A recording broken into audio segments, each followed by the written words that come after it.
બોટાદના senior citizens Parmar Kantaben સબજીભાઈ Parmar Savjibhai Sukhabhai અને Kanjariya કૈલાશબેન સવજીભાઈએ Saurashtra credit cooperative સોસાયટીમાં 40 લાખ રૂપિયાની ફિક્સ ડિપોઝિટ કરી હતી। પાકતી મુદ્દતે ઓરિજિનલ રસીદ જમા કરાવવા છતાં જેમાં સોસાયટીએ રકમ પરત નથી કરી। ઉલટું સોસાયટીએ 3 ખોટા ચેક આપ્યા છે, જે બેંકે પોસ્ટ ડેટેડ હોવાનું પ્રમાણપત્ર આપ્યું છે। સોસાયટીના મેનેજર હનીફ કુરેશી ઉર્ફે દિલુભાઈએ વારંવાર ખોટા વાયદા કરી 8 મહિના પસાર કરી દીધા, પરંતુ રોકડ રકમના નાણાં હજુ પરત મળ્યા નથી। આથી અરજદારોએ બોટાદ જિલ્લા રજિસ્ટ્રારને ફરિયાદ કરી, જેમણે સોસાયટીને 1 મહિનામાં રકમ પરત કરવા નોટિસ આપી હતી, પરંતુ આ મુદત પૂર્ણ થઈ ગયા બાદ પણ ડિપોઝિટરોની મુશ્કેલી યથાવત છે।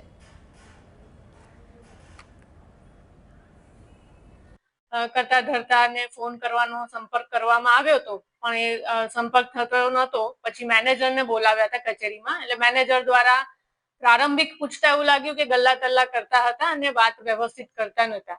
પછી લેખિતમાં પણ આપણે આ અરજી અન્વયે હકીકતલક્ષી અહેવાલ માંગેલો હતો।